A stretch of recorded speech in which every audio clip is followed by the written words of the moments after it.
Ladies and gentlemen, boys and girls, children of all ages, the Sideline Junkies Podcast Network proudly presents to you it's Tuesday Night Flight. Tonight we're gonna go through a couple things. Got a big slate. Of course, we had the QB list, the college top 10. We got a couple rest in peace for a couple influential individuals. Um, After we hit that, we go to the nickel, and then we close you out. I think KG's got some questions, and that's gonna call it a night for us. With that being said, it's the big guy KG, the gentleman Jack, and I'm the Midnight Rider. Let's get this party going. Welcome. Tuesday night flight. Uh, at the end, we'll do rapid fire, but right now, let me start with you, gentlemen. How y'all feeling tonight? I'm all right, man. Gentleman Jack had to get his coffee together. Got to get your caffeine fix. As the Midnight Rider said, we got to start off with remembering a couple influential people, and it seemed like we didn't been hit with a wave this week. So we talked about this on Sunday. Former commissioner of the NFL, Paul Tagliabue, passed away. Jack, you weren't with us Sunday. Just wanted to get your thoughts on Paul Tagliabue. I thought he was a solid commissioner, guys. He admitted later on that he probably didn't show enough attention to the head injury part of the game uh, when it really became a big issue in football. But at that time, man, it's like, okay, do I tell people you get brain injuries from football and make everybody quit and don't play football and then there'll be no more football? So I kind of understand where he was on his stance on that, but it feels good that he came to and said, I should have paid more attention to that. And I respect him for that, for being against it and saying it wasn't a problem. And then to come to and admit, hey, I might have been a little step behind on that whole head safety thing. Because when Tags was in Commissioner Bowl, we was still hitting and sticking. You know what I'm saying? It was still rock'em sock'em football. There wasn't no two hand touch and the quarterback's down and don't hit his foot and stuff like that. So hey, he did a lot for the league, and I never had a problem with him. But I'm sure one of you cats got something that he ticked y'all off about. But why don't y'all share some of yours with me? What's up with it? Well, he was my guy, so I Okay. didn't have any problem with him. So he was my guy. Um, Next up on the list, basketball coach Richie Adubato. Uh, Richie Adubato is synonymous for me for the WNBA because if I'm not mistaken, he was the inaugural head coach of the Liberty. No, he was the second head coach of Liberty. From 99 to 2004. Also coached here with the Mystics from '05 to '07. Um, Time in the NBA with the Pistons was the interim coach before Chuck Daly. In 79 to 80, coached the Knicks, the Mavericks, was the head coach of the Mavericks from 89 to 93, assistant with the Cavaliers and the Magic as well. Throw it to you, Jack. Richie Adubato. I ain't got no idea who that was. God bless him and his family. I do vaguely recall hearing him with the Mystics and whatnot. Like I say, I'm not like some of you WNBA long timers, man. I would be honest. WNBA basketball, when it started, I glanced at it and stuff like that. And in the last 10 years, yeah, I've been pretty much up on it. So I don't know about this much about this coach. Uh, and it's just because of my lack of NBA knowledge, WNBA knowledge from back in his coaching time. So when did he coach the Mystics, KG? 2005 to 2007.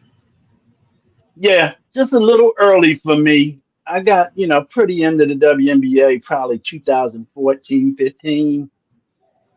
and watched it pretty much seasons of it at that time. But before that, I went to a few Mystics games and stuff like that. Name sounded a tad, but I don't know much about the cat. God bless him, though. Yeah, for me, Midnight Rider. it took me a minute to get into it. I knew the name once you start naming where he coached at. You just confirmed everything I was thinking. So, if memory serves me correctly, he was at Dallas during that stretch with Blackman and those guys. Ooh, So I remember him from that. those It was moments. Derek Harper, Rolando Blackman. Uh, Maybe at that time they had Adrian Dantley instead of Mark Mm. Aguirre. But I mean, that's really my biggest memories of him. I don't remember everything else. It looks like he was a transition guy in the daily, and I wouldn't doubt he was an interim somewhere after that, a couple places. So that's all I got. And he was two coaches before Daly because he took over for Dick Vitale. Then Scotty Robinson replaced him, and then Daly replaced Scotty Robinson. I thought he replaced Daly replaced him, but he was 3 years before Daly. Okay. So, but he definitely was a transitional guy. And you talk about those Mavericks. That he was an assistant coach from 86 to 89. So that was those Rolando Blackman, Derek Harper teams that you talked about.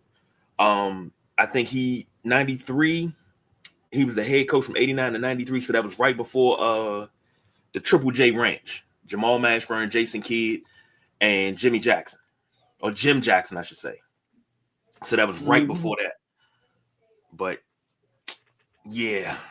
And coaching in the WNBA, he coached players such as Teresa Weatherspoon, Kim Hampton, Vicki Johnson, Rebecca Lobo, Teresa Weatherspoon as well. Mm. He had some players that he coached in his career.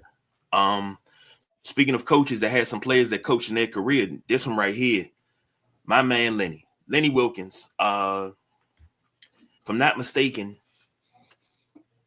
the second player coach to win an NBA championship behind Bill Russell, Hall of Famer as a player, was a dog as a player, and then a Hall of Famer as a coach. When he retired, he was the all-time all-time winningest coach.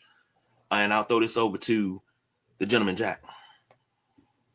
Wow, I did not know he was an all-time winningest coach at the time of his retirement. You done learned me something there, KG.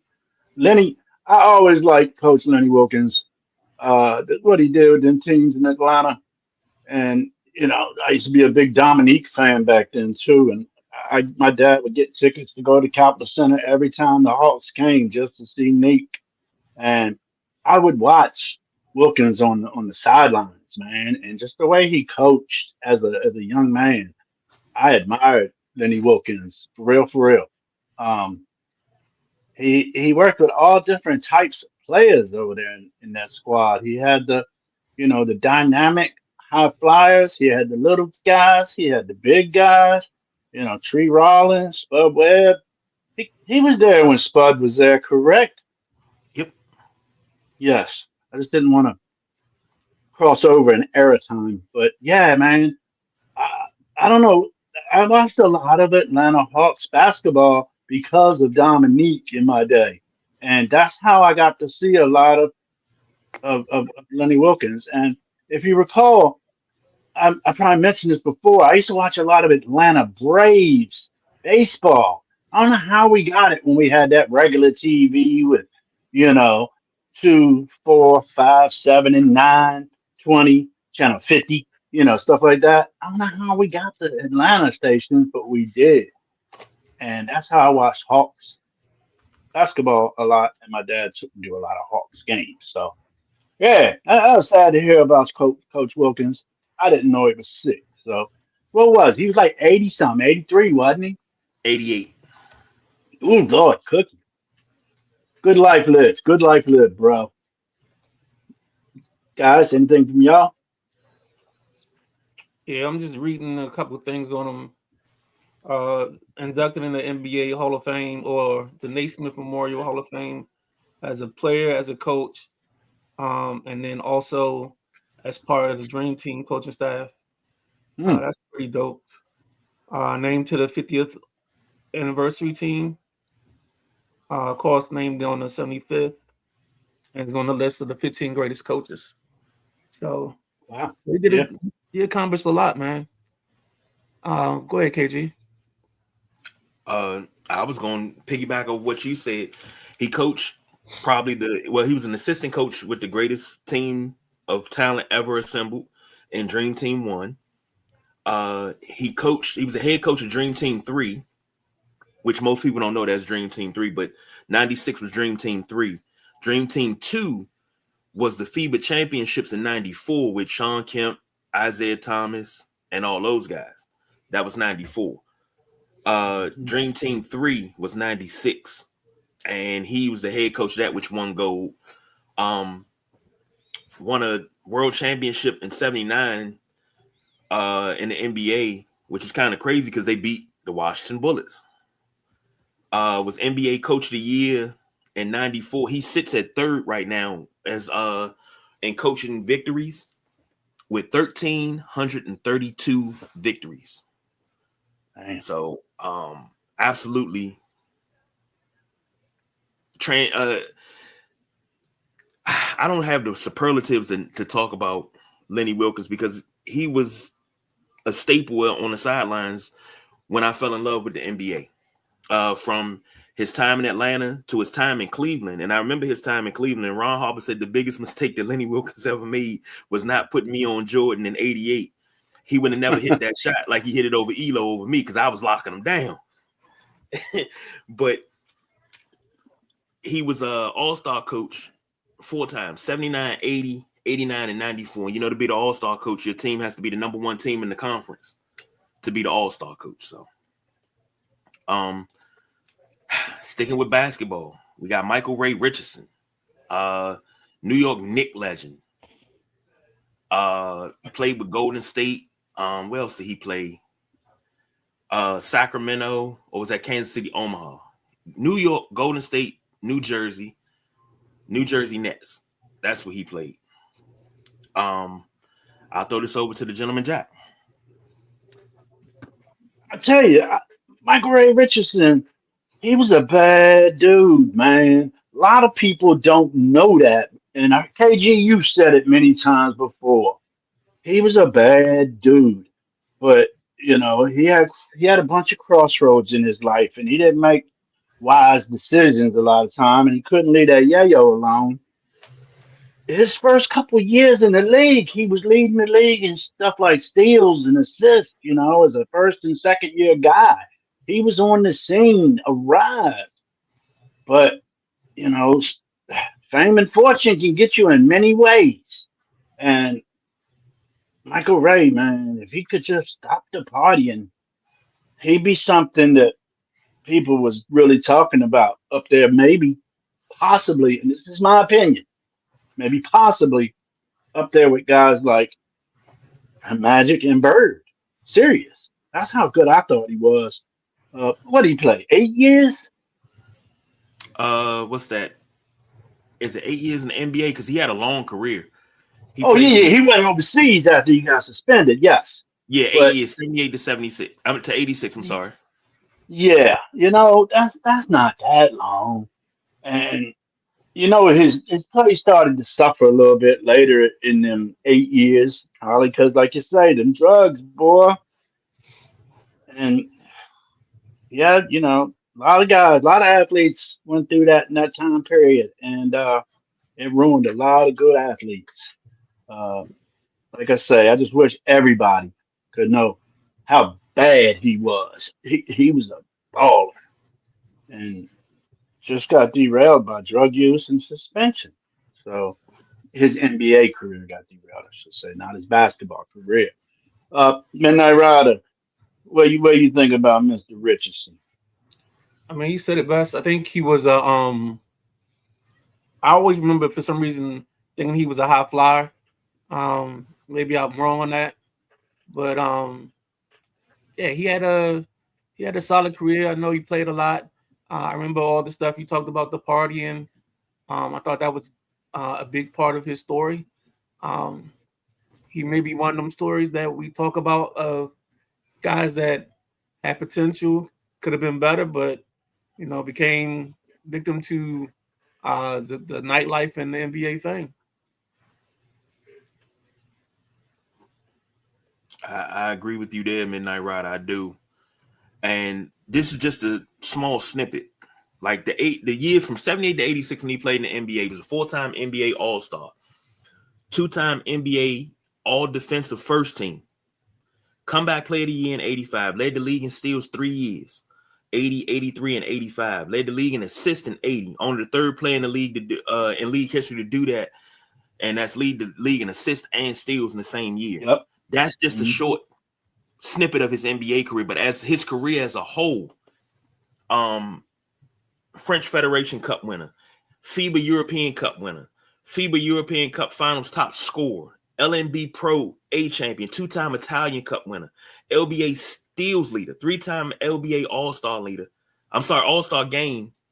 He was in the All-Star game 3 times in the LBA, won the MVP twice, the ULEB All-Star game twice, Croatian Cup winner, CBA champion, and a 3-time first team All Big Sky in college. Now that's not a Naismith worthy resume. I don't know what is, because he didn't just do it in the NBA, and he was served with a lifetime ban. They lifted it, but he never came back to the NBA. He stayed overseas.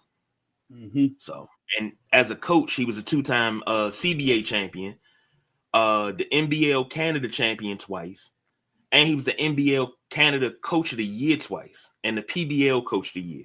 So, KG. Yes, sir. He was also traded at one point for Bernard King. Didn't he play for the Nets? Yes, sir. But Yeah. he got traded for Bernard King from Golden State. Yes. Golden State. Yes. Bernard King went from Golden State to New York. That showed you what kind of player he was to be traded for a guy of Bernard King's caliber. Yeah. Anthony checking in. He said, can you guys explain to me, being a young sports fan, who Michael Ray Richardson is? I've never heard of this guy before. I think Lee Ice got it best. And he said Michael Ray Richardson style was Magic Johnson before Magic Johnson came into the league.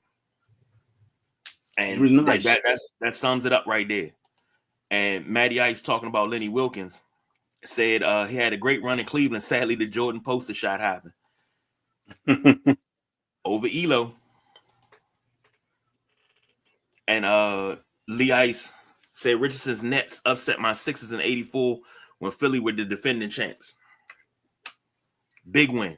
And Anthony said, would you say Michael Ray Richardson is being equivalent guy to like a bench, a Carter or Steve Francis, KG Midnight Rider and Jack? I don't think so.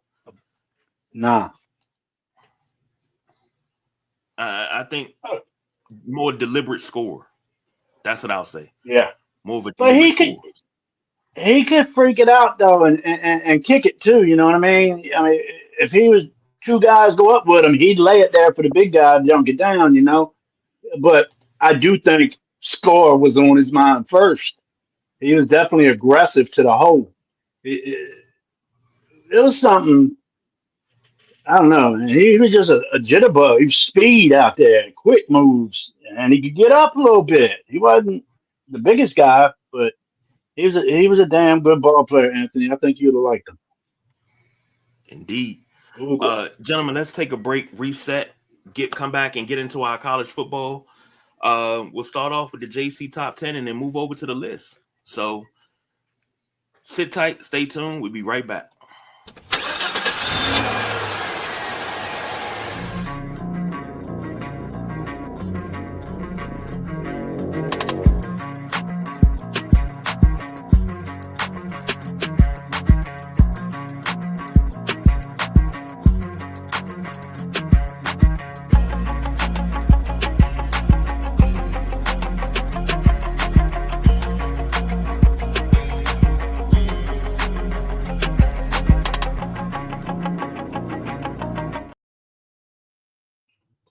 Ladies and gentlemen, boys and girls, that was the commercial for In the Passenger Seat. And tomorrow night at 8 p.m., you get an episode of In the Passenger Seat, starring that guy in the top corner there, Mr. Gentleman Jack Carr. Can you give us a quick update on who's the guest and just a quick background? Oh, definitely, man. I'm gonna take it way back, man. Way back to the slow pitch softball days after my baseball careers were over. This is gonna be a super senior USA softball World Series champion. And super seniors are 55 and over guys. And it's a tremendous story. His softball accolades. The gentleman's sponsored to play slow pitch softball, man. A lot of people think it's just for picnics and cookouts. There's some competitive stuff. I can't wait to talk to Donnie about this tomorrow. So Donnie Mayette is going to be on the show tomorrow, 8 p.m. Thanks for the edit. No problem. KG, take us away, Love man. that. Quick comment, real quick. Anthony said, KG, could you talk more about Paul Tagliabue? We talked about him at the top of the show, and we gave him his flowers. One of my favorite commissioners, I tell you that. We went from 28 teams to 32 teams under him. We ain't seen that type of expansion since the 70 merger, but I'm not gonna get into that because we're not gonna go there. Because we got to do the JC top thing. Huh? 4 teams did move under his watch too. Well, I mean, you gotta go where the money is. Okay. So we gotta go to the JC top 10. Gentleman Jack, take it away. Well, the top 10 this week was pretty solid up top, and it's going to have some adjustments at the bottom with a new member or two to my top 10. So at the number one spot, still undefeated, holding strong at 9-0, is the Ohio State Buckeyes. They beat Purdue as they should have, 34-10. Sayan had a hell of a game, 303 yards with a touchdown. And Jeremiah Smith, 10 receptions, 137 yards and a touchdown. Up next for Ohio State, home game versus UCLA. I don't see much to worry about there. UCLA is coming in with a 3-6 record. That's 7:30 on NBC. Like I say, Ohio State, the rest of their schedule is marshmallowy. So I look to see them enter these playoffs in the number one spot. Texas A&M is holding it down in number two spot, 9-0. They beat Mizzou 38-17 on balanced offense and tenacious defense. Texas A&M was turning it up. I mean, the defense is just on point for them right now. I think it was 30-something to 10, and then they got like a late touchdown with the backups in. So Texas A&M is really grinding right now, and I stand by it. The best team in the SEC, in my opinion. The number three spot, we got a big team squad that's been pretty much hanging in this spot most of the season for me, and they're holding the only 10-0 record in the country, and that's the Indiana Hoosiers. They beat Penn State 27-24, man. That Big Ten matchup with a lowly Penn State that's having an off year ended up being a little something for the Indiana Hoosiers. So that was an amazing catch by Omar Cooper to win the game. And it was just, I'll talk about more about Mendoza in my quarterback list. The number four, up next for them is a home game versus Wisconsin. I don't expect much out of that either. Wisconsin 3-6. Indiana, that game will be noon on Big Ten Network. And up next for Texas A&M, number two Texas A&M is at home versus South Carolina. South Carolina's 3-6, but they scrappy, man. They still got some heart. They got Texas A&M left. They got Clemson left. So there's some games for South Carolina to still be amped up for. Number four spot, Ole Miss Rebels, 9-1. Trinidad Chambers had a great game, but they played the Citadel. So what did you expect? 49-0. Ole Miss skunked them. Up next, they got Florida Gators coming into their home field, and Florida Gators have an off year, 3-6 right now, 2-4 in the SEC. The number five spot, same as it was last week for me, Alabama 8-1. They beat LSU 20-9. That was a solid game. Todd Simpson continued to to impress me. Up next for Alabama, Oklahoma, 7-2, and that's going to be at 3:30 on ABC. This is a big game for both squads, y'all. Alabama, Alabama needs this, but Oklahoma needs it to stay in the hunt for the playoffs. So, is this Oklahoma team that good? I think we're going to find out when they play Bama. That's going to be 3:30 on ABC. It's going to be a great game.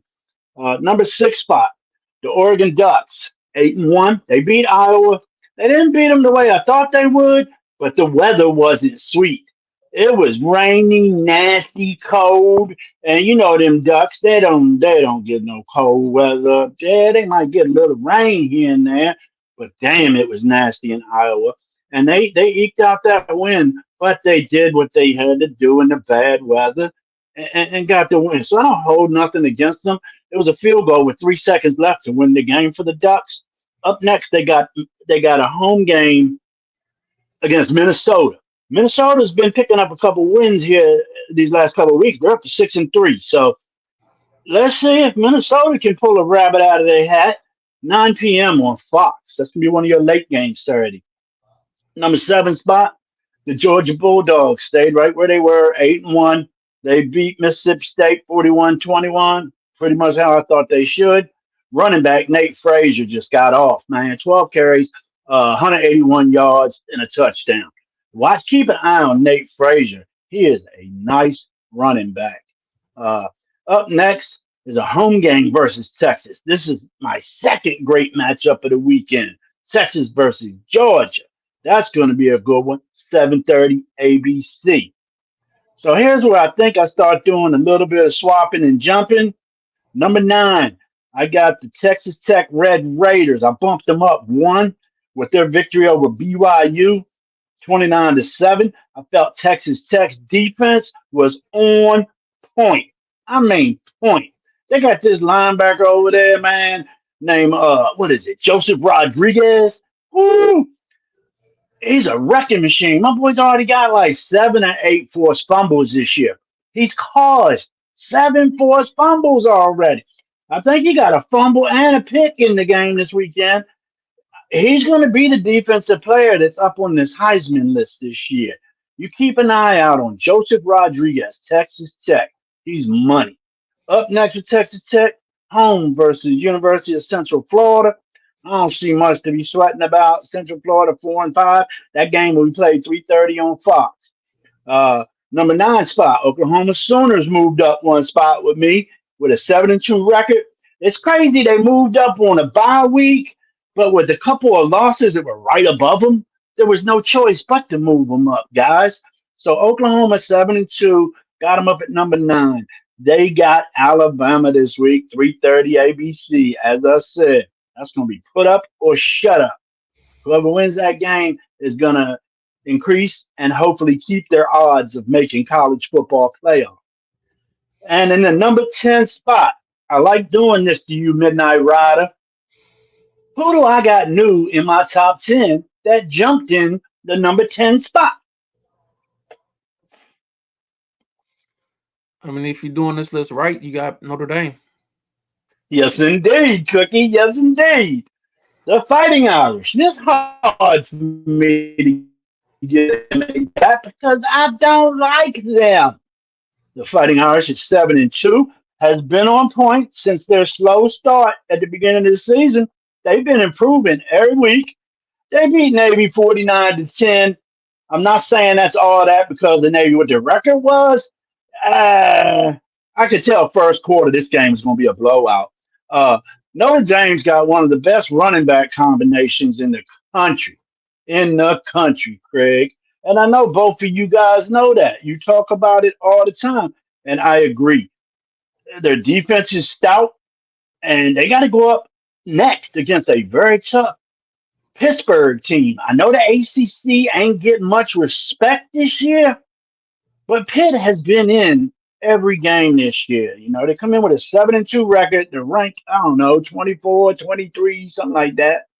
And I think Pitt's going to give them a little bit of a game, dude. I'm not saying it's going to be a loss, but I don't think Dame does it. But Notre Dame definitely has the best running back combo in the country. Uh, the three, I'm gonna say four teams I got that are knocking on the door. It's gonna be Texas Longhorns at 7-2, Vanderbilt at 8-2, Miami at 7-2, and USC at 7-2.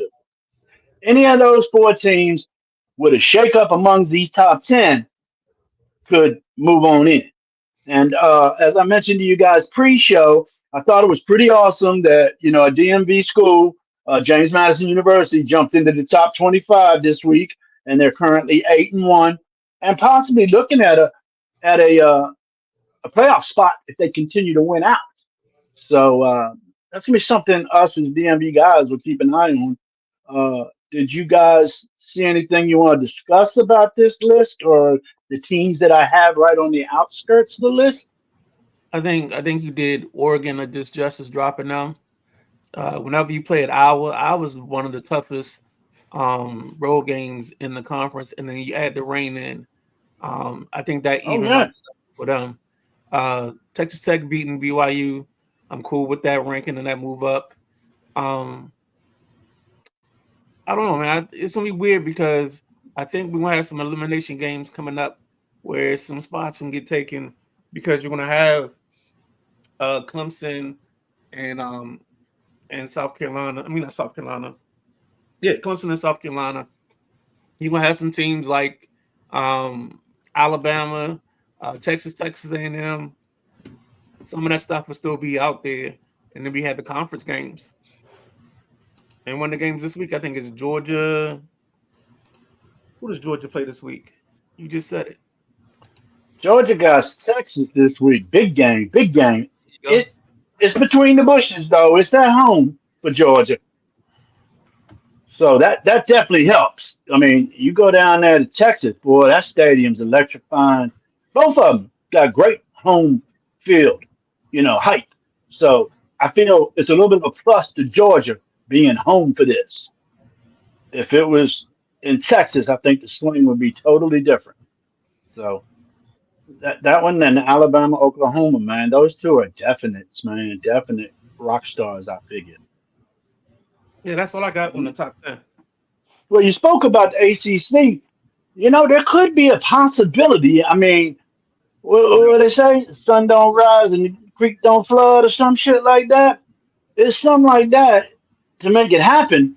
But if if Georgia Tech, Virginia, and Louisville say they all drop one more, there wouldn't be an ACC team in the bracket regardless if they win the conference, dude. If a team with 3 or 4 losses wins the ACC, they're not coming to the playoff. I sat and looked at it and looked at it and looked at it as many ways as I could. If there's a team with 3 or definitely 4 losses out of the ACC, they're not going. So So that could be crazy. that's something they have written down in the bylaws of the tournament. Okay. Yeah, if you're not top 5 conference tournament dudes, or I'm sorry, top 4, you get the buys, and then if a lower like a JMU or a South Florida has a higher ranking than that ACC champion, the JMU or the South Florida would go, isn't that right? Okay. Because they would be winning their lower conference, but with a better record. I, I, I hope what I said made sense to what I heard because I heard it clear, man. And it was stated that there's a possibility an ACC team could not be included in this year. Maybe it'll be brought up again. I'm sure it probably will as the weeks get closer to the December 7th decision. That's when the playoff selection is 100% December 7th. And that's when our guy, Ethan Goff, gets his decision on if he wins the Warfel Award, too. So I'm really waiting for December 7th for the playoff selection and the Warfel Award decision. All right. A couple of comments real quick. Matty Ice said at Michigan it's never marshmallow, especially when they have won the last 4. Yeah, it's my. You can say that. You can say potato. I say potato. Ohio State's rest of their schedule is marshmallow. I don't care what the Wolverines are doing. I don't care if they put 110,000 in the seats. Matty, I give you 2 touchdowns. I'm gonna ask a question. Does the Michigan coach go to Bo Schembechler's grave and smash open a Buckeye for good luck?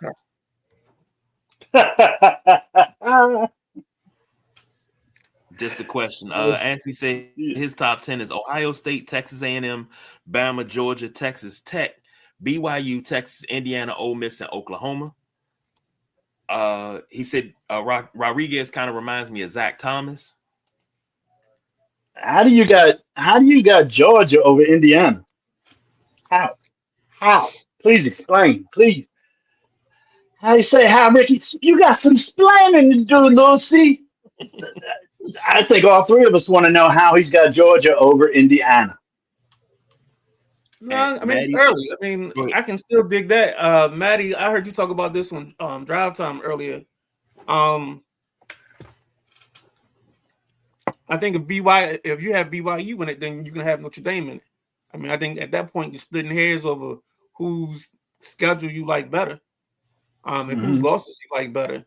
I mean, I still take us losing to Miami, and I think Texas A&M early over whatever BYU lost to, but that's just partially me being a little bit biased too. Oh, BYU just lost to A&M, I believe. Or Tech, 1-2.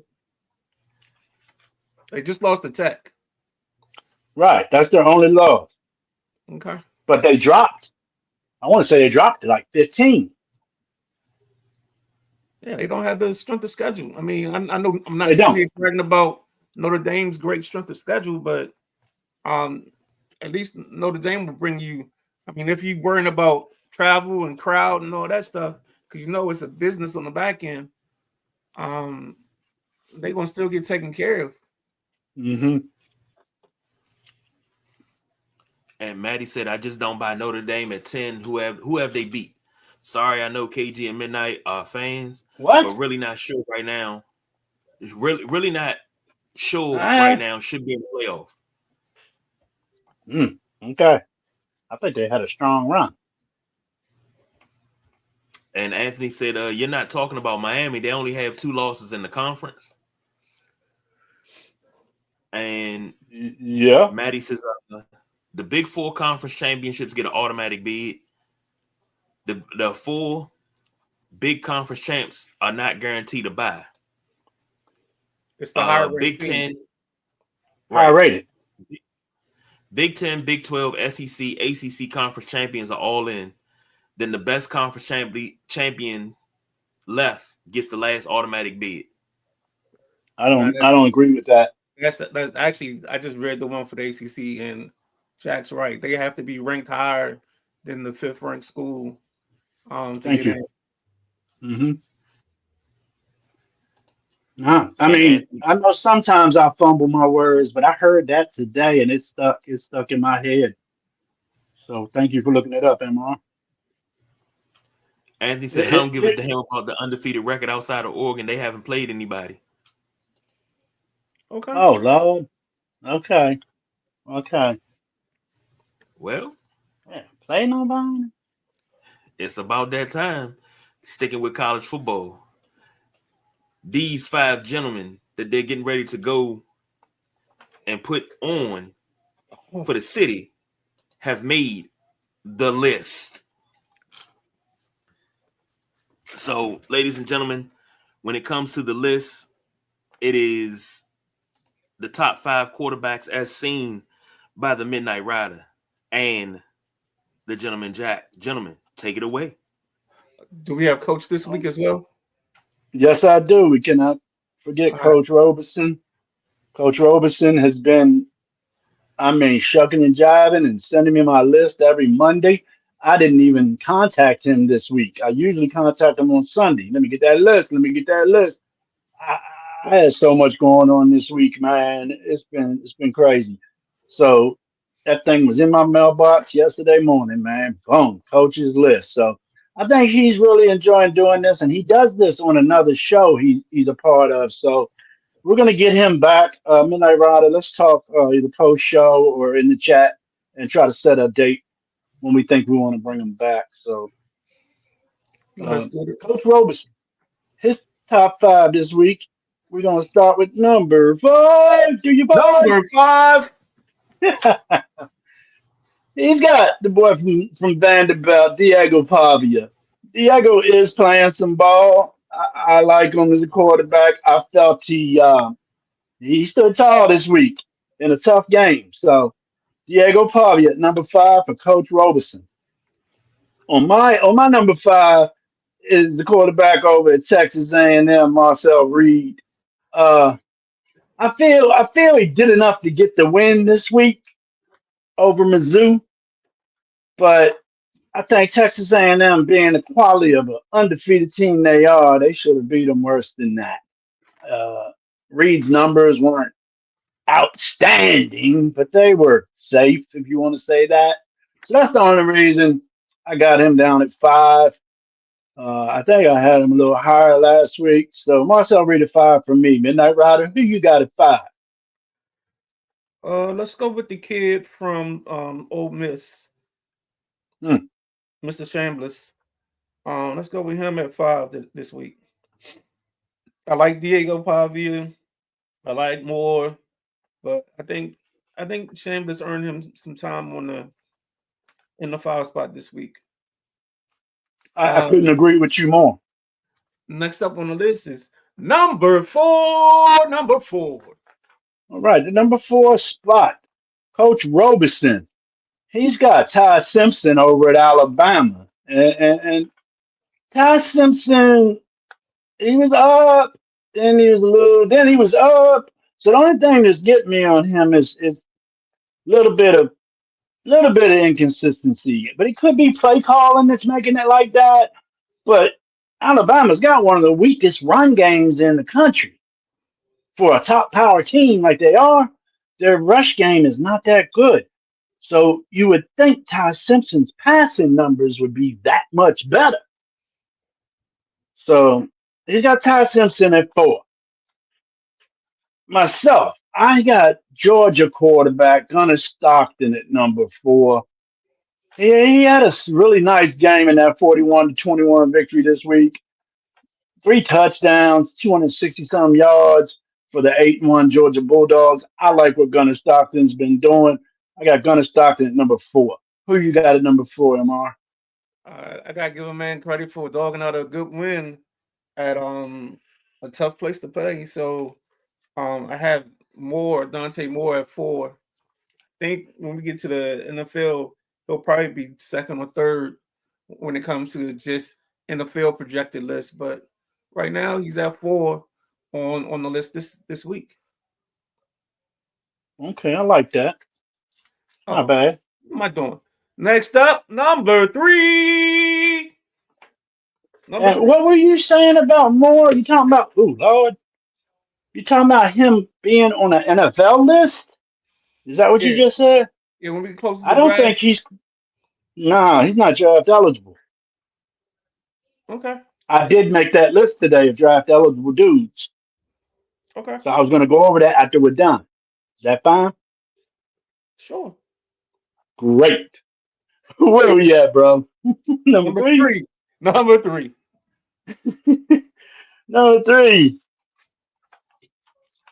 Coach Robinson, he's got the boy out of Georgia, Gunnar Stockton at number three. I agree with Coach. Gunnar should be up in there. I think we're definitely going to start bobbing and weaving some of the same dudes, man. Because, like I said, I don't know if I said it last week or I just said it to someone on the street. When we started, our lists were so completely different, and they slowly started to weave together. So, Coach has Gunnar Stockton at number three, as I had him at number four. And my number three is the Vanderbilt quarterback, Diego Pavia. I feel he stood tall in a shootout this past weekend Uh, 377 yards, 3 touchdowns passing, 112 yards rushing, and a rushing TD. Whew. If that don't sound like a number one to me, but he had a bad game a few weeks ago, so he's got to reclimb this list for me. And I got Pavia at number 3. Midnight Rider, what you got? Number 3, I got Marcel Reed. He's kind of climbed from the basement into this list and kind of held tight the last couple of weeks. My list really hasn't changed much at the top. In my top 3. The only thing that's really changed is my bottom 2. I about agree with that. I agree with that. Number two. At the number 2 spot, Coach Robeson's going to put the Texas A&M quarterback Marcel Reed in his number 2 spot. Yeah, I believe Reed's one of the top 5 in the country right now. I really do. So, good pick, Coach. I can go with that. At number 2, I'm going with that Ohio State quarterback, Julian Sayin, the 9-0 Buckeyes. He had a solid game in a game they were supposed to win, but it was just a little bit tougher. I thought they should have beat him by more, but I thought Julian Sayin had a solid game and did what a quarterback should do. So Julian Sayin stayed at number 2 for me. I ride it. Who you got at number 2, MR? Ty Simpson. Ty Simpson should be at number 2 for me. Just a solid guy, man. Just been doing the thing the whole time. Like I said, he jumped on the radar early. I thought he and CJ Carr had good opening games, even though their teams lost respective games, and just thought they were somebody we should look out for. I still haven't put CJ on an honorable mention, but that's mostly because I think he needs some time. The freshman. Yeah, true freshman. So true, yes indeed. So that's what I got there. Okay. Next up, number one. I think we should all 3 say number 1 at the same time because I'm pretty sure we all 3 got the same guy at number 1. And I believe that's going to be one Fernando. And it's Fernando Midnight Rider, one Fernando Mendoza from the Indiana Hoosiers. I got him there. Huh? Francisco. He was. So he stayed poised late in the game after an interception. And then he put together, the next time he got the ball, a 10-play drive to find Omar Cooper in the back of the end zone for an amazing catch with 30 seconds left. So the way Mendoza just held his poise in that game, it was amazing to me, and enough to hold that number 1 spot. I haven't seen Mendoza do anything to lose this number 1 spot. So he's been up there for me for several weeks. Midnight Rider, can I say you're in agreement with me and Coach? Yeah, you definitely can say that. Yeah. So yeah, that's definitely my number 1. Same reasons. He's been solid all year. Hasn't given me a reason to change his position or take him out of the top tier list. Mm-hmm. So what kind of honorable mentions was you working with? Anybody, right there that you think's ready to crack the list? It's one person that I should have had. I think I should have had him on the list, and that was the Sayin kid from Ohio State. I'm looking at the list that I had. For some reason, I didn't have his list on, and I thought I did. And then when you said it, I was like, I'm missing somebody. I mean, it's 80% completion. You know how it is, man. He's doing the job. He's getting better every week. It doesn't hurt to have Ryan, the 2 wide receivers. Oh, that's the country. Yeah, 2 of the better receivers in the country. One is draft eligible. I think Tate is the draft eligible one. Mm-hmm. So that's all I got. All right. Yeah, no, Chambliss is right there on my honorable mention. I didn't know whether to pull Pavia and put on Chambliss, but I did drop Messiah and I dropped Simpson. And I still got Sawyer Robinson there, and I even got C.J. Carr on the bottom of my honorable mention. And Coach has Morton over at Texas Tech. He's got Sayan on his honorable mention and Chambliss. He's also got C.J. Carr on his honorable mention and Dante Moore at Oregon. Yeah, I didn't even read his honorable mentions. I try to put it away until after I'm done doing mine, and then I look at his, but I didn't get a chance. So I got a list of some of the eligibles. Mendoza's a junior. I think he's definitely leaving. Pavia's a senior. Stockton's a junior. He might teeter.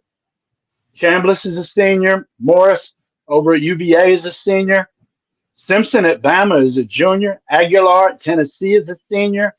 Robinson at Baylor is a senior. King at Georgia Tech is a senior. Mateer at Oklahoma is a junior. I think he will come back for another year, for his senior year. Morton at Texas Tech is a senior. Dampier at Utah is a junior. I think he will come back. Beck at Miami is a senior. Maeva at USC is a junior. Moss at Louisville is a senior. And Sorsby at Cincinnati is a junior. I think Sorsby's going to get in the portal and go to a big power school next year. Some of the not eligible guys, Reed at Texas A&M is only a sophomore. Sayan at OSU is only a sophomore. Messiah at Duke. Moore at Oregon's a sophomore, and Carr at Notre Dame's a freshman, guys. So those 5 names are guys we're definitely going to see next year in the NCAA football. So soon we'll start drawing up, when we get near draft, we'll get these quarterbacks lined up to who we think is going to be the best draft-ready quarterback. So stay with the junkies on this college football. It goes straight into draft day. Next thing you know, it goes into NFL days. Ain't that right, Midnight Rod? Yes, sir. That's it. That's exactly how the plan goes. That's indeed. Now, a couple of comments real quick. Anthony gave his top 5. He said, number 1, Sawyer Robinson. 2, Brian Sorsby. 3, Drew Massmaker. Yeah. He had him last week. Jesus. Okay. Christ. 4, Julian Sayin. And 5, Luke Altmaier. And he said Dante's coming back to college. I want to ask Anthony a question. Sawyer Robinson at number 1. Is that because of how many yards he's thrown for? Sawyer Robinson's probably top 8 in yards. Messiah at Duke is probably 3rd. There's guys that got big yards, but who are they playing? Who's Robinson playing at Baylor? Coach Roberson actually opened my eye to that. I was high on Robinson in the beginning. I'm still think he's a great quarterback, but he's not facing these defenses like some of these Big Ten and SEC schools are. So let's see what Sawyer Robinson turns into. Maybe we're gonna have to watch the combines and stuff when that time comes to really see what kind of skills he has. And Anthony said yes. And then he also said his honorable mention is Joey Aguilar. Yeah. I forgot to put Aguilar on mine, guys. I probably would have had Aguilar in top 5. I probably would have dropped Reed. Before we go to break, let me ask this quick question before we go to break. And it's college football related. And I know we don't see the explosive offenses that we used to see in college football, but if this were the 90s, would you have an Andre Ware or David Klinger who put up hellified numbers in college? Would you have those guys in your top 5 because of the numbers they put up in that run and shoot offense at Houston with Mouse Davis? I don't know, because I've been doing something different in my top 10. Because I wouldn't have been into, like, at that time for me, I wasn't into like the college quarterback play. Like I didn't really get into this until about 2011, 2012, right around the RG3 time. So I don't know what criteria I would have had set out for it. Yeah, it definitely would have been a little different. I can't even think of a quarterback like that. Got some stats over here. Who would be a quarterback like that? if we looking at that through 2025 eyes, that type of offense was empty calories because you put up those type of numbers, but they did not win. Yeah, it didn't translate into big wins or anything. But you put up 11 touchdowns, 600 yards passing. It was exciting to watch, but it did not put up W's. So, no, you're right, KG. And I'm sitting here looking at the current offensive passing leaders per yards right now for NCAA football. A gentleman named Walker Egret from San Jose State is leading the nation with almost 3,000 passing yards right now. John Ferragamo from UConn with almost 2,900 passing yards, and Kevin Jennings at SMU, 2,800. Then Messiah and Roberson that play for a little bit stronger schools than them other three. You know what I'm saying? I got you. Quick comment from Anthony. Come on, switch on over there. He said, KG, according to Rivals.com, the top 4 schools in the state of Maryland are the highest in the top 25 for high schools are Archbishop Spalding, DeMatha Catholic, and St. Francis. Correct. Spalding's going for a four-peat. Spalding is going for a four-peat. I talked to Coach Schwab the other day. Peep this, MR. When I went out to Loyola Blakefield for the Blakefield Spalding game, Cameron came with me to do the videoing, and I introduced her to both coaches. And then yesterday, she sends me a picture. Says, "Hey, that strength coach, he was in the Raising Canes by my school," and she took a picture. Sure enough, it was. I hit Coach up. Said, "I heard you was spotted at Raising Canes."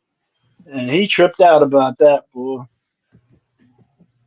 That's what's up, man. Yeah.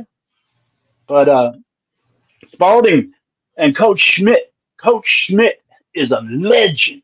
I can't wait to get Coach Schmidt in the passenger seat.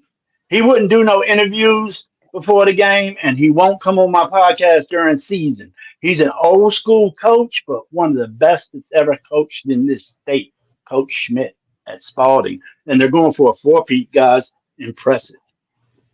Because they weren't shit years ago. Well, let's take a quick break, come back. We're going to recap the nickel, and then we got some rapid fire, so stay tuned.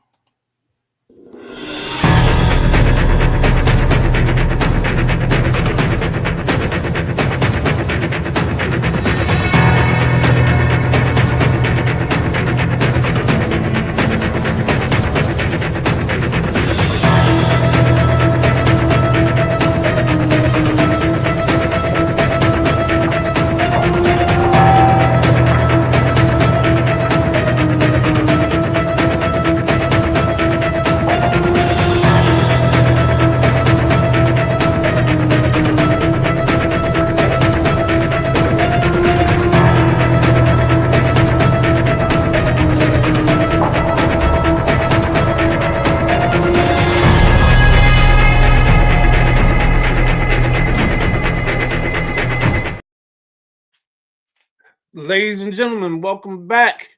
That's another one of our commercials for the Thursday Night Throwdown. Of course, it comes on Thursdays, 7:15. We try to get in and out before the NFL game. That's your Thursday show. Another show you get tomorrow, we don't have a commercial for it yet, is Nothing But Net. Nothing But Net starts at 7:30. Takes you right up into 7:50, 7:55. Leads you right into In the Passenger Seat, starring Jack Carr. Yes, indeed. And that's the only reason why Nothing But Net didn't show up first, because we don't have a commercial for it just yet. But yeah, we got a couple videos, but that's about it.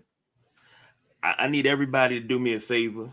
Well, let Meatloaf tell you. Subscribe and like with YouTube. Subscribe and like with YouTube. Subscribe and like with YouTube. Subscribe and like with YouTube. Subscribe or like with YouTube. It took me a minute. All right. Spokesperson. And J Dub checking in. What's happening, J Dub? All right, man. Let's get into this. We got the nickel recap. Here's a rapid fire question for you, both of you gentlemen, real quick, before we jump off in this thing. Brian Daboll was fired in New York, in the Big Apple. Was it too soon or just right? I think it was just the right time, because I think that was the third or fourth game in a row that they had lost after having like a double-digit lead late in the ball game, and probably games that they shouldn't have lost. The other factor into this is the fact that Jack's boy Jackson Dart has had 4 trips to the blue tent in 7 games. That's not protecting your quarterback. No matter what his attitude is, you got to start having those conversations and protect him from himself sometimes. So I think it was right on time. I think it was a little too early. You let them go through the draft, and you let them get rid of Danny Dimes, or I should say, front office gets rid of Danny Dimes, and it's like shit. What we gonna do? What we gonna do? Oh, we're gonna get Russell Wilson in them and James Winston in them. And we're gonna yeah. Oh, we got Jackson Dart in the draft. Hell yeah, but he gonna sit on the bench for a while because we got James Wilson. James Winston and Russell Wilson on our squad. Well, I don't feel y'all gave this coach enough time to work with what he drafted, man. He has some nice key offensive pieces, a lot of injuries on the offense for the Giants. Defense is solid, going to be solid. They got some nice talent on the defensive side. So I don't feel Dabo. I feel he should have had one more year. If it was this time in the season next year, I'd have said cool. But no, I disagree. I think it was too early to let Dabo go from New York. Well, go ahead, KT. What's the next one? BJ said, thanks for rolling with it, brother. Thanks for letting the brother roll. Yes, indeed. Anthony said, honestly, it's just right because of the fact that he already been fined for lying to the NFL about the concussion of Jackson Dart. Yeah. Matty Ice said blew 3 late leads and lost to New Orleans and he's trying to get Dart killed. And Daniel Jones did Dable in. That's what Boss said. And I just want to hear you guys. I think he got fined for going over to the tent. I don't think he got fined for lying about the concussion. I think he went to the tent both times. Dart's gone to that tent, and you're not allowed to do that. He did it twice the first time. I think that's why he got fined. I don't think he got fined for not. Huh? That's it. He got fined for going into the tent or approaching the doctor after he came out of the tent. Correct. He both times he did it, and that's just a big no. And that's how pressed Dabo is, though. I just felt that it was a little too soon, man. If it was this time next year, yeah. But all right. And Boss said that was my easy street meatloaf impression. Yeah, I got it. And he said Daniel Jones' success is what did him in.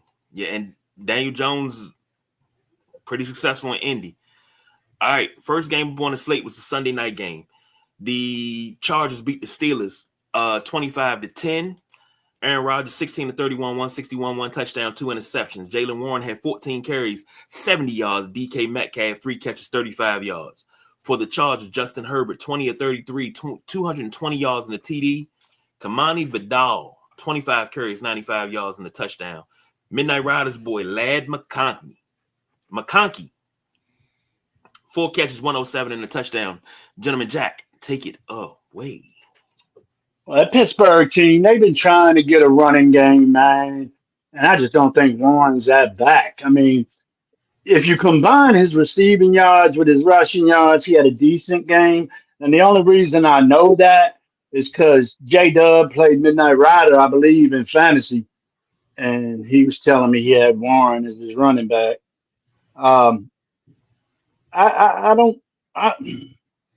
Pittsburgh didn't control the ball like I thought they tried to, but them 2 interceptions didn't help. So, yeah, you're not going to beat a team like LA if you can't score with them. So, I think you might be seeing the real Pittsburgh when they play real teams, dude. They can't. I don't think they can hang with the high flying, big scoring teams. We'll see. We'll see. Because what? I think Pittsburgh's still leading the AFC North at what 5-4. So we'll Yeah, see. The AFC North's gonna be something now that Baltimore's on fire. Baltimore's got what 3 straight, I believe. They on fire. So we'll see what happens. Isn't that right? I mean, you see it in the numbers. I think he said something about 13 completions, 160 yards.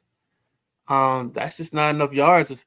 You're not getting enough milk from that cow if that's the way you're gonna try to milk it, especially without a running game. Um, they got to figure something out. Unfortunately, they may not be able to figure it out until the offseason, where they have to draft them back, depending on where their draft position is. So that's going to be their interesting thing is, are they going to be one of the teams that this year maybe takes a guy like a Love or somebody in the teens or late in the teens to be the star running back and lead them in? All right. Okay, now we want to run slow. What are we doing here? J Dub said, think about this. Dabo season last year, they sucked.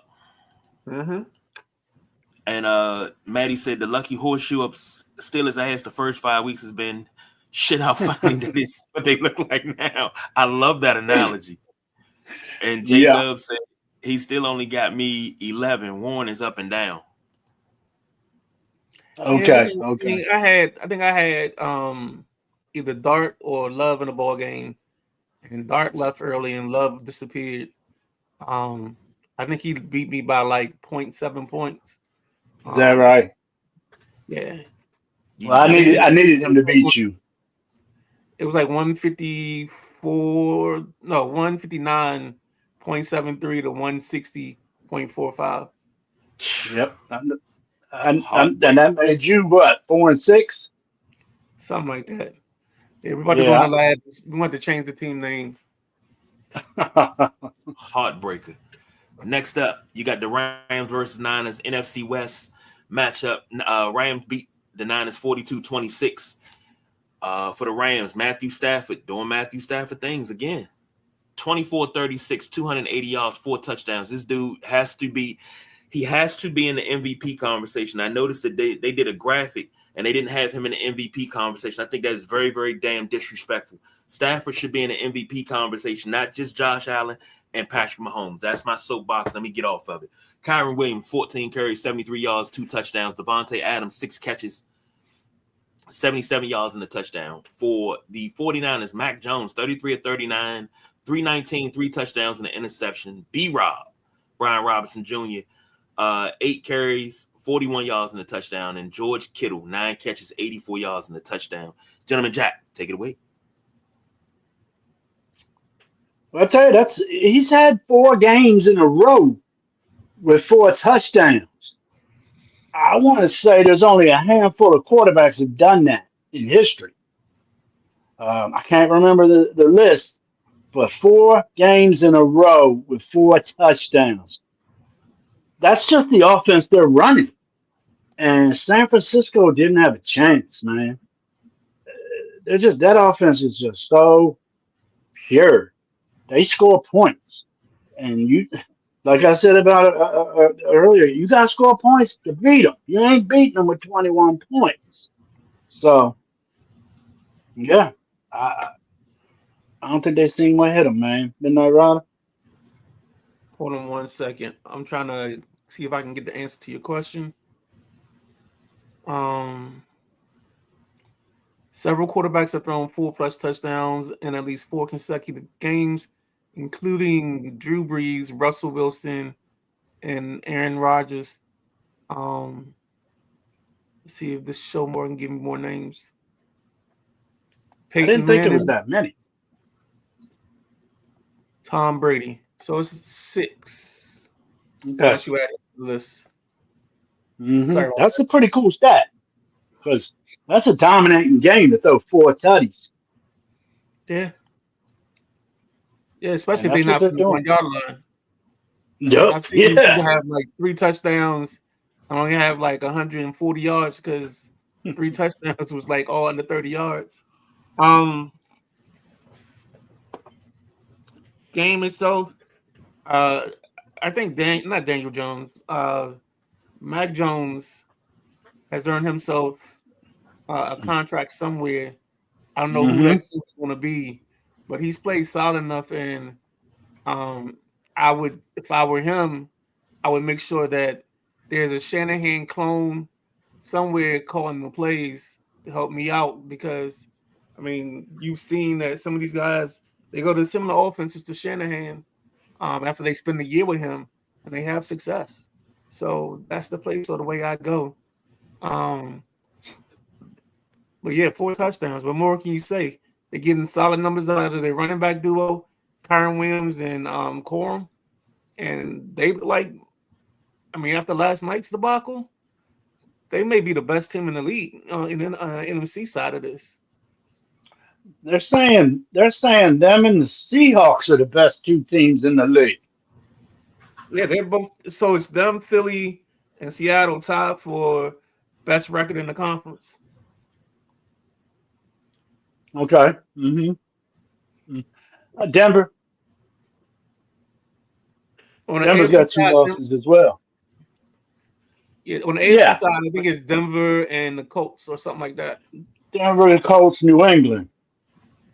And the NFC side, it's Philly and Seattle. No longer Green Bay with 2 losses. Green Bay's 5-3-1 now. Yep. I have an up-to-date and current standings I've been keeping for the past 4 weeks. Right here. Standings, right here. I love it. Next up, Is that the NFL standings or the Pick'em League? No, it's just standings for each division on big, what are those things called? Index cards, big index cards. And I got 2 divisions on each card, 4 cards. And then you put a little whiteout on there and you fix the number. Then you put a little whiteout on there and fix the number every week. Looks good. Wise grasshopper. quick question. I just seen this real quick. Justin Tucker's suspension is over. Do you think he gets signed to another team? Didn't think about that. I think the team got to be desperate, and they got to have a strong building to They got to have a strong building to hold on to that. I don't think you do like that here in Washington. I wouldn't count it out, Midnight Ride. I wouldn't count it out, though. I was gonna say something, but that would have been inappropriate, and I know my phone would have went off as soon as I said it, so I'm not gonna say it. I won't count it out, guys. I really wouldn't count it out. I mean, give him 2 more years. Well, he's getting old. How old is JT now? Tucker's probably late 30s. 35. Mid. Okay. Oh, yeah. He could come back in 2 years and let the dust settle. You never know, man. Sorry, KG. Next game you got is the Patriots beat the Buccaneers 28-23. Drake made 16 of 31, 272 touchdowns in the pick.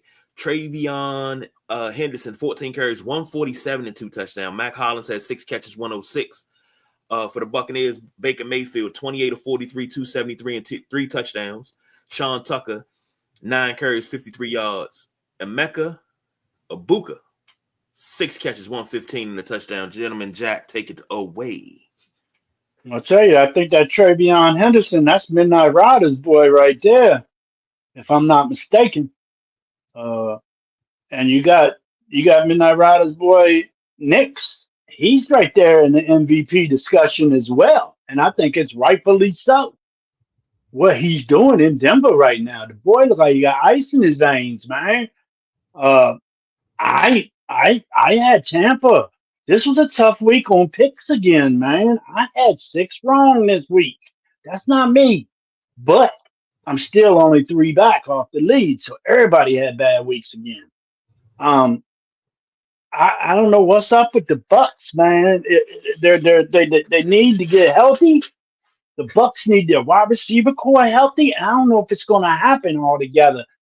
but I think there's enough heart at the quarterback position for Tampa Bay, and I think there's enough heart at the coaching position in Tampa Bay to have a good second half run and remain a team to reckon with in the NFC. So it was a good win for Denver, man. And Denver's got some big games coming up. I think they might have KC this week, if I'm not mistaken. So it's time for Denver to say, are we the shit or are we here faking the funk? So the matchup with KC is big because I think KC has Denver twice still.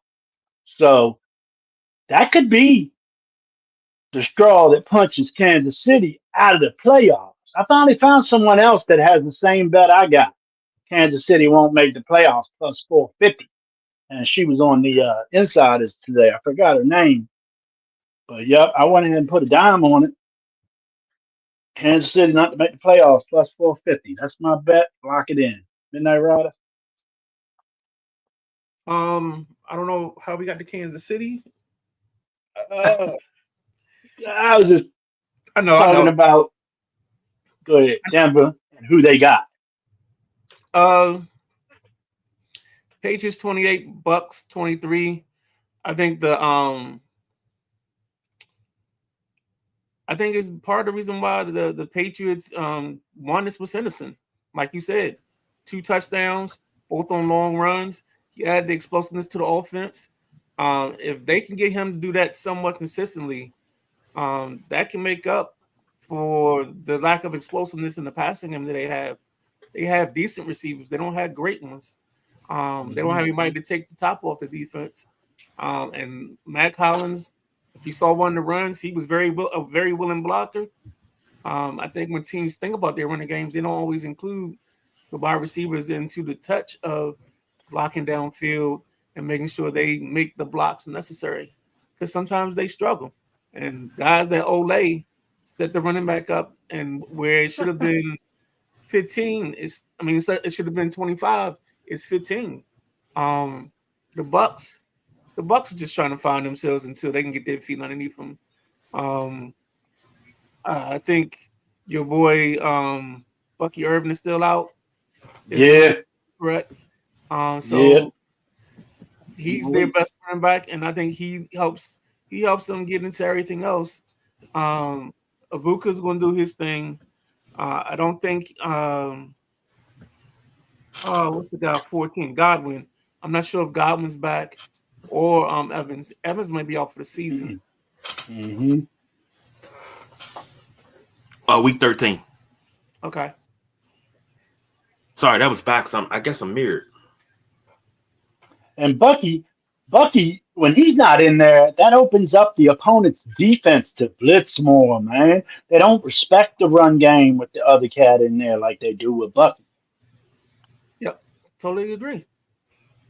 And Baker's feeling it. J Dub said, talking about Justin Tucker, he only kicks, should be a long career. Should be. That's if he gets back in the NFL. And Maddie said, I don't think anyone. Huh? Go ahead. I was going to say, Jack, he's touching women inappropriately. That's the reason he's not coming back, maybe. He went to that joint up in Laurel, Jack. That little happy slappy joint up in Laurel. You know where it's at. All I'm gonna say is, like, Jack, you don't understand how you lobbing these things over the plate, and I'm just like ready to Ken Griffey a couple of these, but I know I can't, so I'm gonna leave. Come on, why not? No, why not? Nope. Maddie Come said, on. I don't think he won and had New England 8-2 on their bingo card. No, I'm gonna tell you something else. Nah. Nobody has a bingo card, and that's the Dolphins 30. The Bills 13. If anybody had that on their bingo card, you about to be a rich, you know what, today. Because I didn't have that. Josh Allen was 28 of 40, 306, 2 touchdowns and interception. James Cook 13 carries, 53 yards. Khalil Shakir 7 catches, 58 yards for the Dolphins. Tua Tagovailoa 15 of 21, 173, 2 touchdowns and 2 picks. Devin Achane 22 carries, 174, and 2 touchdowns. Jalen Waddle, 5 catches, 84 yards, and a touchdown. Gentleman Jack, take it away. Well, the Miami defense contained Cook, I felt. Uh, Everybody knows Cook is their touchdown machine in Buffalo. Uh, One of the leading rushers in the league. I thought he was contained. 60 yards for Cook, that's contained. Um, A-Chain balled out. I mean, he had a game for the ages. And two of his passes were on the money quite a few times. Surprised the hell out of me. And this is the second time Buffalo's lost to a very weak opponent. Um, did they lose to Carolina? Yeah, I think no. Yeah, I No, they think beat so. the hell out of Carolina. They lost to Okay. New England. No, they Yeah. lost to a lower foe. I can't remember who it was. Did they lose to the Jets? No, it wasn't the Jets. Hold on, I'll find out for you. Tennessee, Houston, Vegas, the Giants, They lost to the New Orleans, Falcons. Arizona. They lost to Arizona, didn't they? Let Oh, me see. they lost two games to lowly opponents similar to Miami. And I don't get it. Are they playing down to their opponent? Because they Yes. got far more talent than Miami's got. I Yes. just don't get it. It's Yes. losses like this that make me think, is this league rigged? Because that loss shouldn't happen with a highly talented Buffalo Bills squad. But it is the NFL, guys, and any given Sunday, right? So good job, Dolphins, man. That's all I got to say about that one. Blew my mind. Yes, the next Emma, three losses are the Pats, the Falcons, the and then Falcons must be what I'm talking about. All right. so people follow and don't sometimes think about the mystique. I mean, the Dolphins, when you play at Miami, because I'm hoping this was at Miami, because that would make it make more sense. It was. A lot of It people go was. down there to the East and they struggle. I remember the Patriots used to go down and had like a 3-year stretch where they couldn't win in Miami, even though they had Brady and company. So this could be they went to Miami Beach and had a little too much fun. Up in the And VIP. yeah, VIP and lap dances, and all free. But in terms of the numbers, man, I just think they held Cook down. They didn't let Josh Allen become Superman, and then they played good ball. And Devin A-Chain, I mean, when he plays like this, he makes you think that everybody else is expendable in the running game because he fits this offense. They don't do a lot of banging, a lot of thumping in the middle of the field, so he's the perfect speed back for him. Well, J-Dub says, I understand, but when a team needs a player, somehow he'll find his way back on the team at the right time. Talking about Justin Tucker. Mm-hmm. And J-Dub also said, hey, A-Chain has killed it for me all season. I know. Matty Ice said Buffalo's wide receivers have disappeared, and everybody's wondering why they didn't make a move at the deadline. I heard they were going to, but somebody said, I can't remember what receiver, was the top receiver they were trying to go for, but the price tag was entirely too high. It was like two first-round picks, and they weren't trying to pay it.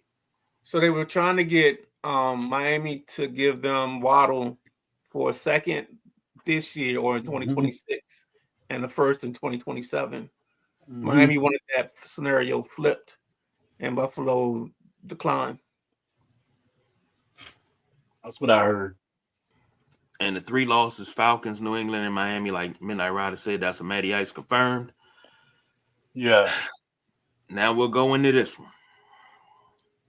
The Lions walked into Northwest Field and beat the Commanders 44-22. Jared Goff, 25 of 33, 320 yards, 3 touchdowns. Jahmyr Gibbs had 15 carries, 142 yards, 2 touchdowns. Jameson Williams had 6 receptions, 119 yards, and a touchdown. For Washington, Marcus Mariota, 16 to 22, 213 and a touch, 213 and a touch, 2 touchdowns. Bill Krosky Merritt had 11 carries, 30 yards, and Treylon Burks 3 catches for 58 yards. Gentleman Jack, take it away.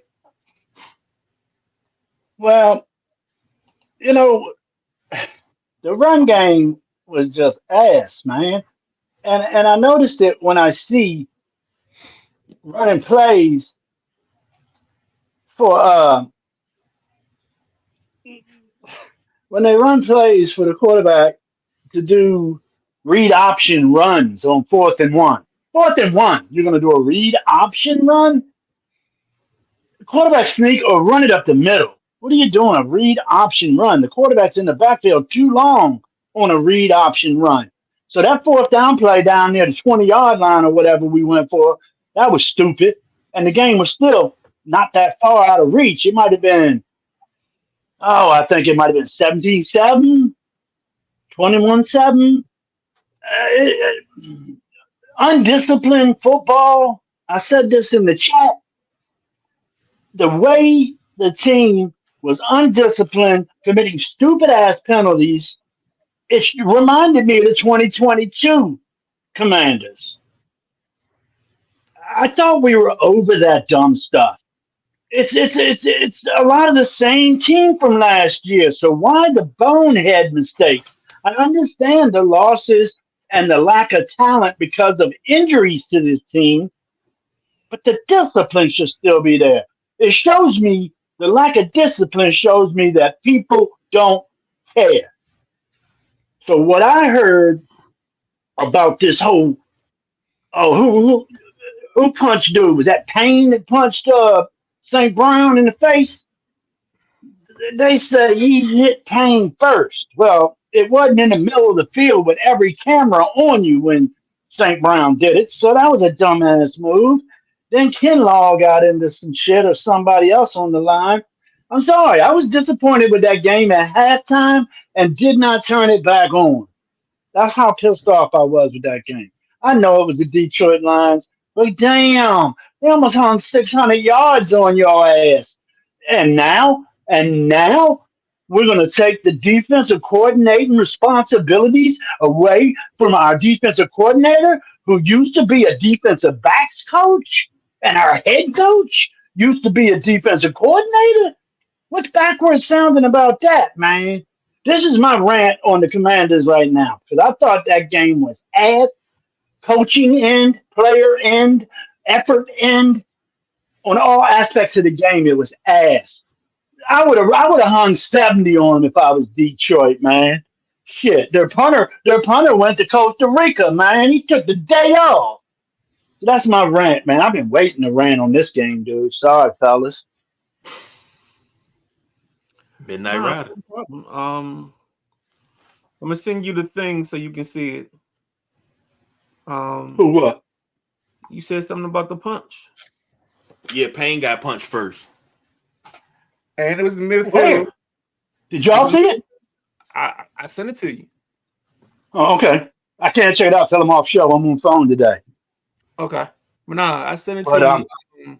They Was it as bad as Payne's? it's the referee's right behind them. Like that's the part that pisses me off. Is the referee's Okay. walking in to either spot the ball or do something, sees the punch and just was like, la la la la. Okay, nothing to see here. You said the game was within reach, and I just feel like On that 4th down play, it was. that Second quarter. we could have had the hand of God, and that game wouldn't have been in reach. Trying to be a little bit nice. The way that team moved the ball, they did what they literally had a drive where they were like, oh, you know what? We're just gonna get it to Jameson Williams this one time, and let him take us down the field. So it almost felt like they were just like, all right, I promised him this. Let me go ahead and get this off the way. Oh, you want 2 touchdowns? There you go. You want a touchdown? There you go. You get a touchdown. You get a touchdown. Yeah. I know where you at. It's just that joint was just, I don't know. They were It was one of those games Oh. I didn't get. I didn't understand, but this is Did where you we watch are. the whole game? Yeah, I did. I couldn't. I could not. I was so mad. My wife was like, "Turn it off." I mean, you're down to your fourth corner now, maybe your fifth corner. I know you're down to your Third, fifth receiver too. I know. third safety. At a certain point, it's just like um, you can only do this for so long. And I think if you could get Terry and them back in 2 weeks, you could try to do something and be better than what you were. But Well, I think you're gonna three to need seven. you just need to get some people back, hopefully, and hopefully it'll work that way. Otherwise, yeah, it's gonna be a long 7 weeks. Yeah, yeah. We got 7 and need to win 6, in my opinion. And that won't even get us nothing. J Dub said last year was a fluke. Without JD5, season is over. Can't agree with you there. But I can't agree with that. Let's do a little Commanders rapid fire. Now, here's the rule. We're gonna do Commanders rapid fire. You got 30 seconds. When you hear Ooh, this here, okay. you hit the phone. Your time's up. All right. Boom. All right. So, first part of Commanders rapid fire. Injuries. The injury list is pretty long. You lost Trey Amos for the season. Jaden Daniels is out with the elbow. Quan Martin's out with a hamstring. Terry McLaurin out with the quad. A lot of guys are banged up, and this injury list is longer and longer and longer. If everybody can come back healthy in the next couple of weeks, trickle everybody in. Are the injuries no longer a factor and we make a run, or are we just going to pack it in with the injuries and say nobody else can get injured? Start with the gentleman, Jack. Your time starts now. I would pack it in with the injuries, man. You can't. You're not going to win all 7 of these games, and all 7 of these games won't guarantee you a playoff spot. Like I say, I don't think there's a wild card coming out of the NFC East. So, play the young bucks. Next man up. Get some youngins some time. Frosty Merritt, give him 25 carries. Let's see what that cat can do. F. Rodriguez, all the other ones, let's just work the youngins. That's my thing on that. That was quicker than 30. Wow. Yeah, that was quicker than Where'd you 30. go? That was damn good, Jack. All right, Midnight Rider. I'm gonna keep mine short and sweet. I think you gotta play people when they come back because you gotta figure something out. Like you've gone all year without an identity. You don't know who you are. You don't know what you are. And you got to figure that out. So next year, you know what you're building towards. Because if you're not building towards anything, then you're falling for everything. So that's it. I love it. No gong there, but I agree with both of you gentlemen. I agree that I want guys to come back, but I want to see what we got.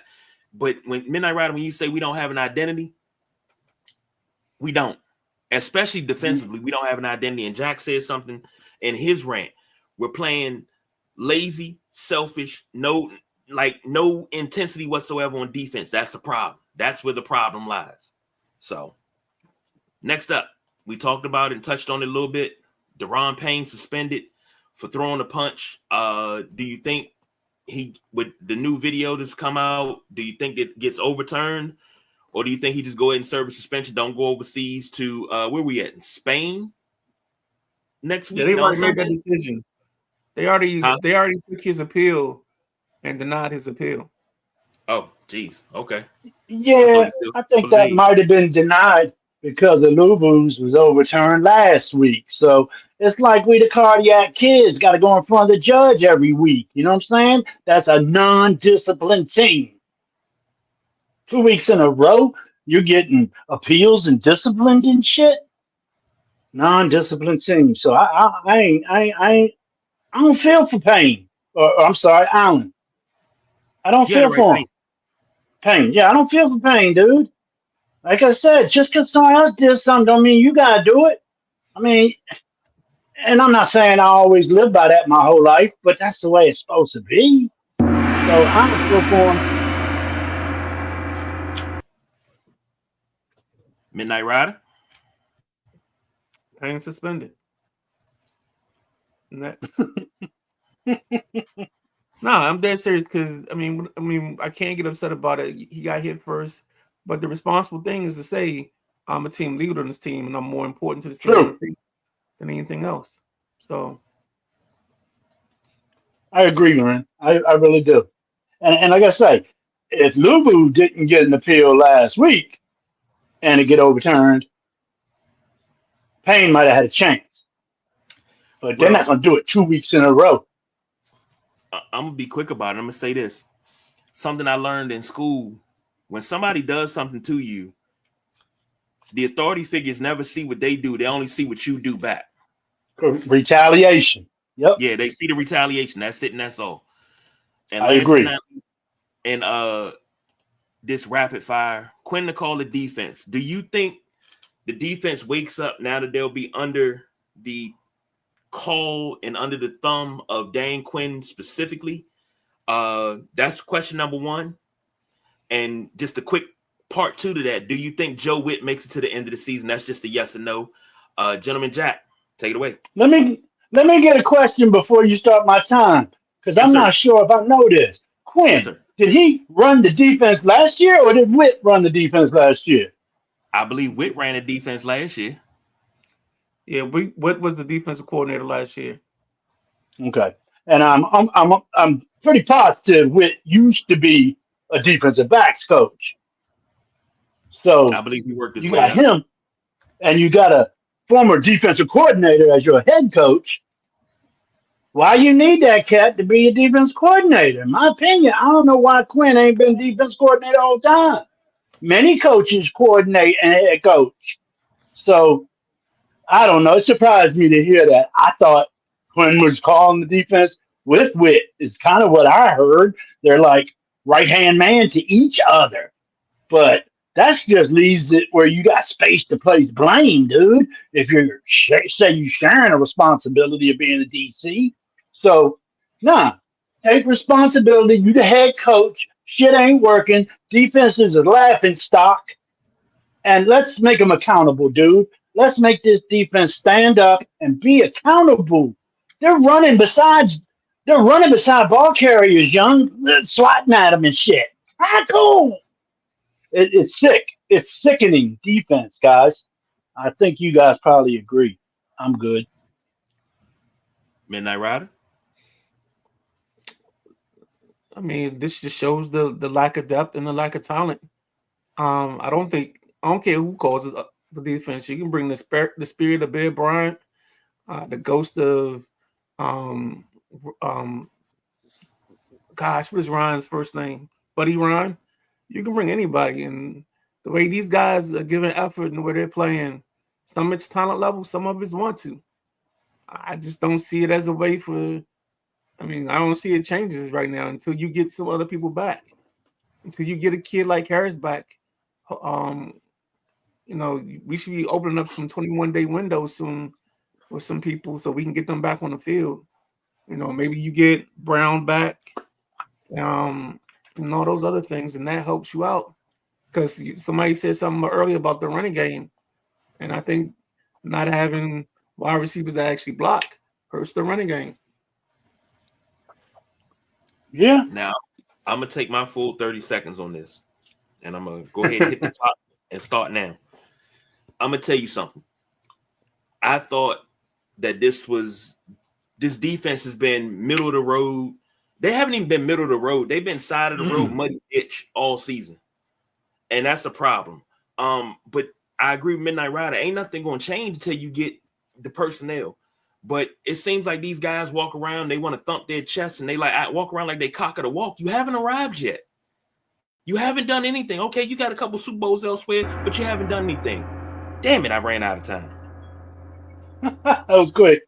That was quick. That 30 seconds go quick, but that's just how I feel. So, gents, let's get on up out of here. Let's wrap this thing up. B, final thoughts. Gentleman Jack. Final thoughts, man. I got a wedding I'm going to be at Saturday, but the groom is going to understand when I got an earbud in and my phone in my lap. My cousin Mike McGinnis getting married tomorrow, fellas.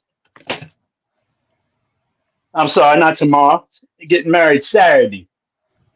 Mike McGinnis was my third guest on In the Passenger Seat about a year and a half ago. So I'm going to be watching some college ball. You got that Georgia Alabama game, and you got that Oklahoma Texas game. I think those are going to be the hottest tickets in town. Good football. Keep it. That's what I got. Wasn't he a guest picker as well a couple weeks ago? Yes. Yep. Yes, he was.